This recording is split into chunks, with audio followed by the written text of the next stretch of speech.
शांति। 5 अगस्त 2023 साकार मूल्य। मीठे बच्चे, तुम अभी टिमाटे पर खड़े हो। एक तरफ है दुख धाम, दूसरे तरफ है शांति धाम और तीसरे तरफ है सुख धाम। अब जज करो हमें किधर जाना है। प्रश्न, किस निश्चय के आधार पर तुम बच्चे सदा हर्षित रह सकते हो। उत्तर, सबसे पहले निश्चय चाहिए कि हम किसके बने हैं। बाप का बनने में कोई वेद शास्त्र आदि पुस्तक पढ़ने की दरकार नहीं। दूसरा निश्चय चाहिए कि हमारा कुल सबसे श्रेष्ठ देवता कुल है। इस स्मृति से सारा चक्र याद आ जाएगा। बाप और चक्र की स्मृति में रहने वाले सदा हर्षित रहेंगे। गीत, किसी ने अपना बना के मुझको। ओम शांति। तुम बच्चों को तो पहले पहले खुशी होती है हम किसके बने हैं। ऐसे नहीं कहेंगे हम गुरु के बने हैं। बनना तो होता है बाप का, शरीर छोड़कर भी बाप का बनना होता है। यहाँ भी बाप का बनना है। वेद शास्त्र आदि किसकी दरकार नहीं। बच्चा पैदा हुआ तो बाप समझते हैं मेरी मिल्कियत का यह मालिक है। संबंध की बात है। तुम बच्चे भी जानते हो हम वास्तव में पहले भी पारलौकिक बाप शिव बाबा के बच्चे हैं। पहले हम आत्मा हैं, पीछे हमको शरीर मिलता है। तुमको शरीर तो है, अब तुमको बेहद का बाप मिला है। उसने आकर अपना परिचय दिया है। तुम कहते हो बाबा हम आपके हैं और कोई संबंध नहीं। बाप के बच्चे बने हो ये कहते हैं मैं कोई गुरु गोसाई नहीं हूँ। बोर्ड पर भी ब्रह्मा कुमार कुमारियों का नाम लिखा हुआ है तो जरूर बाप भी होगा। लिखते हो हम ब्रह्मा कुमार कुमारियाँ हैं। ये संबंध हुआ ना, माँ बाप का संबंध चाहिए। गाते भी हैं तुम माता पिता हम बालक तेरे। आत्मा को जैसे वह अविनाशी याद है। हम आपके जब बालक बनेंगे तब हम बरसा लेंगे। अभी तुम जानते हो हम माता पिता के बने हैं। हम शिव बाबा के बच्चे हैं तो जरूर बाप और बरसा याद आता है। तुमको कोई पुस्तक आदि नहीं पढ़ाया जाता है। तुमको सिर्फ निश्चय कराया जाता है। बाप के बने हो तो अब उनको याद करो। बाप कहते हैं मेरे को याद करने से तुम ऐसा लक्ष्मी नारायण बनेंगे। कितनी सहज बात है। विशाल बुद्धि होना चाहिए ना। और तो कुछ नहीं समझाते हैं, सिर्फ अपने कुल की बात ही बतलाते हैं कि कैसे हम 84 के चक्र में आते हैं। बाकी वेद शास्त्र आदि पढ़ने से भी तुमको छुड़ाते हैं। बाप को ही याद करते रहना है। यह भी बुद्धि में है कि सृष्टि चक्र कैसे फिरता है। उसके आदि मध्य अंत को जानने से ही तुम ऊंच ते ऊंच बनते हो, स्वर्ग के मालिक बनते हो। तुमको सदैव के लिए हर्षित मुख बनाता हूँ। कितनी सहज बात है, परंतु फिर भी भूल जाते हो। क्या कारण है। माँ बाप को कभी बच्चे भूलते नहीं हैं। बाप और बच्चे को याद करो तो सदैव हर्षित रहेंगे। जब कोई दुख होता है तो बाप को ही याद करते हैं। जरूर बाप ने सुख दिया है। कोई दुख देते हैं तो कहते हैं हाय बाबा, हाय भगवान। हर जन्म में हाय हाय करते आए हो। अब तो तुम बच्चों को बिल्कुल सहज समझाते हैं। बल तुम तंदुरुस्त ना भी हो, कितने भी बीमार हो तो भी तुम सर्विस कर सकते हो। जैसे बीमारी में मनुष्य को कहते हैं राम राम कहो, तुम भी बीमारी में फिर औरों को बोलो शिव बाबा को याद करो। यह जरूर औरों को याद कराना पड़े। मरने की हालत में भी तुम यह नॉलेज औरों को दे सकते हो। परमात्मा के तुम बच्चे हो, उनको याद करो। शिव बाबा बेहद का बाप है, वही बरसा देंगे। सर्विस का शौक होगा तो मरने समय भी किसको ज्ञान देंगे। ऐसे नहीं हॉस्पिटल में पड़े रहें और मुख बंद हो जाए, मुख से कुछ न कुछ निकलता रहे।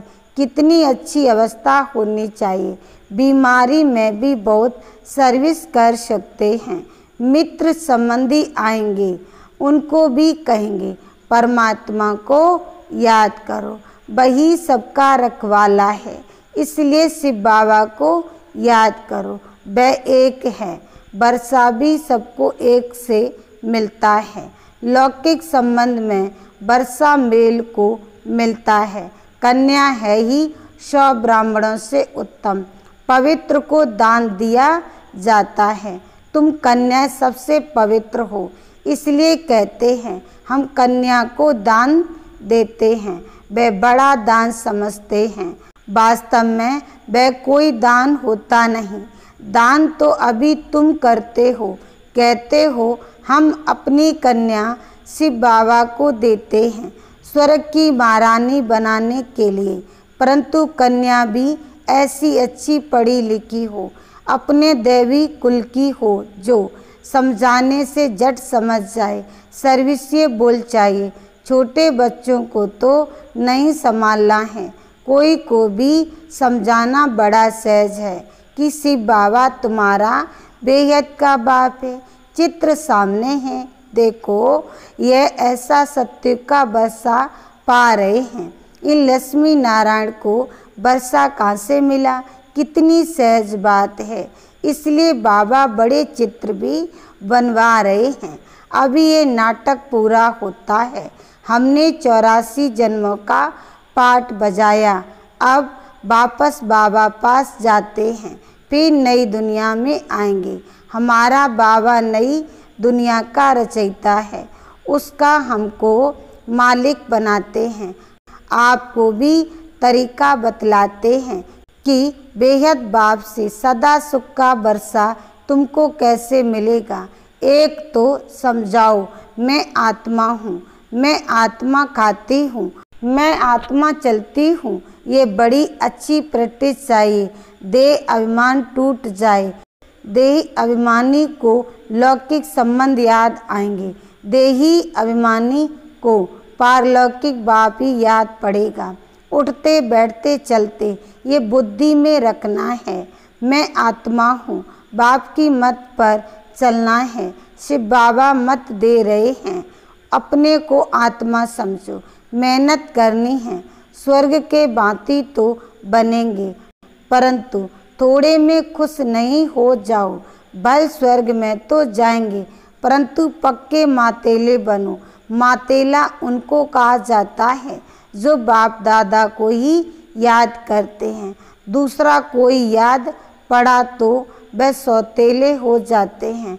बहुत हैं जिनको दोनों याद पड़ते रहते हैं। ये बाप है अविनाशी, स्वर्ग का वर्षा देने वाला। यह भी कुल है, वह भी कुल है। उनसे तो दुख ही मिलता है, बाकी अल्पकाल क्षण भंगुर सुख का वर्षा मिलता है। अब बुद्धि से जज करना है, हम किस तरफ जा रहे हैं और किस तरफ जाएं। लौकिक तरफ बा पारलौकिक तरफ। बुद्धि कहती है पारलौकिक बाप के बनकर हम क्यों नहीं स्वर्ग तरफ जाएं। लौकिक संबंध से जीते जी मरना है। पारलौकिक बाप का बनने से स्वर्ग का मालिक बनेंगे, या तो नरक के मालिक बनते हैं। अब आत्मा कहती है बुद्धि को कहाँ जोड़ें, अपने शांति धाम सुख धाम में जाएं या यहाँ रहें। वास्तव में यहाँ जाएं, ये उठना ही नहीं चाहिए। यहाँ तो जन्म जन्मांतर रहे हैं। अब तो हम पारलौकिक बाप को कभी छोड़ेंगे नहीं। यहाँ तो तुम बच्चे सम्मुख हो, तुम्हारा लौकिक कोई संबंध है नहीं। बुद्धि कहती है हम तो बाबा के साथ मुक्ति धाम शांति धाम जाएं। सवेरे उठ ऐसे ऐसे विचार सागर मंथन करना चाहिए, बैठने से बड़ा मज़ा आएगा। अब किस तरफ जाना चाहिए, नरक तरफ क्यों जाएं? ये माया बड़ा धोखा देती है। अभी तो तुम्हारे पास एम ऑब्जेक्ट है, अभी तुम किनारे पर हो, जानते हो। इस तरफ तो दुखी दुख है, उस तरफ 21 जन्मों का सुख है। बाप कहते हैं मेरे को याद करो क्योंकि मेरे पास आना है। माया कहती है दुनिया तरफ जाओ, कहाँ जाएं? रास्ता तो मिला है, एक तरफ है स्वर्ग में जाने का रास्ता, दूसरी तरफ है नरक में जाने का रास्ता। टिवाटा होता है ना, 3 गली के बीच में टिवाटा होता है। अब हम किस तरफ जाएं? एक गली है मुक्ति की, एक गली है जीवन मुक्ति की और एक है नरक की।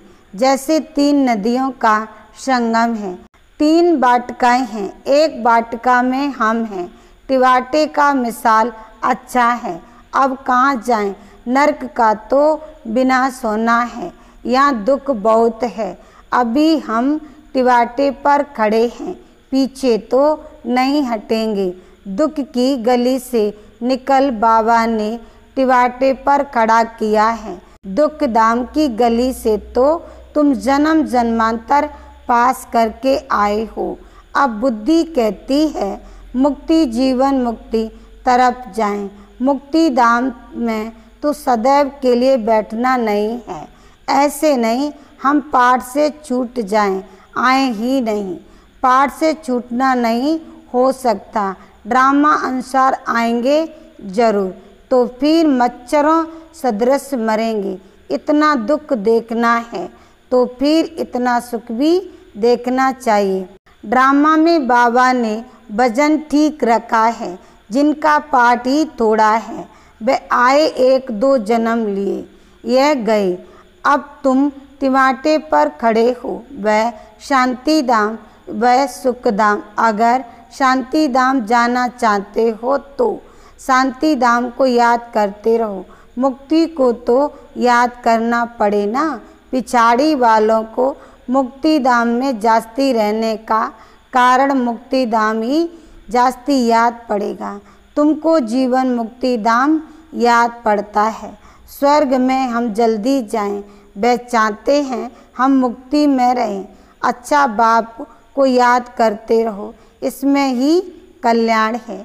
निर्माण धाम में रहना चाहते हैं, सुखधाम नहीं आना चाहते तो इससे समझ जाएं इनका पाठ नहीं दिखता है।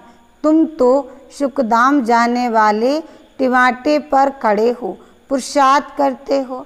मनुष्यों को तुम्हारा सच्चा योग पसंद आएगा।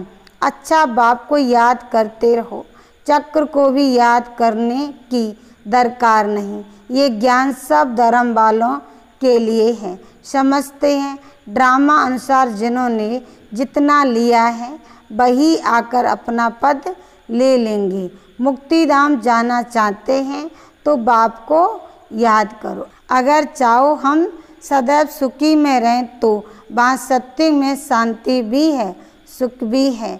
जो जिस तरफ का होगा उनको वही बरसा लेना है। सर्व का मुक्ति जीवन मुक्ति दाता तो बाप है ना। 1-2 जन्म लेने होंगे तो इसमें ही सुख भी देखेंगे, दुख भी देखेंगे। जैसे मच्छर आया और गया, वह कोई अमूल्य जीवन नहीं कहेंगे। तुम भी सदैव हर्षित रहने वाले हो। तुम लाइट हाउस हो, खड़े हो, दोनों रास्ता दिखा सकते हो। चाहे मुक्ति धाम चलो, चाहे मुक्ति जीवन मुक्ति, दोनों को याद करो। इसमें शास्त्र आदि पढ़ने की कोई दरकार नहीं। कुमारियों के लिए तो बहुत सहज है क्योंकि सीढ़ी नहीं चढ़ी है। छोटेपन में पढ़ना अच्छा होता है क्योंकि बुद्धि अच्छी होती है, कोई की याद नहीं रहती है। तुम सब कुमारियाँ हो, तुम्हें और कुछ करना नहीं है, सिर्फ पढ़ाई में लग जाओ, बस बेड़ा पार है। ये बातें बेहद का बाप ही समझाते हैं। जो फिर हमको स्वर्ग का मालिक बनाते हैं। चित्र भी है, हमको ऐसा बनना है। बाप कहते हैं इस पढ़ाई से तुम सो देवता बनेंगे। अभी ये खेल पूरा होना है। मनुष्य तो घोर अंधियारे में पड़े हैं, तुम अब सोजरे में हो। बाप ने आकर नींद से जगाया है। यह बुद्धि को, आत्मा को जगाया जाता है। बाप आकर जगाते हैं।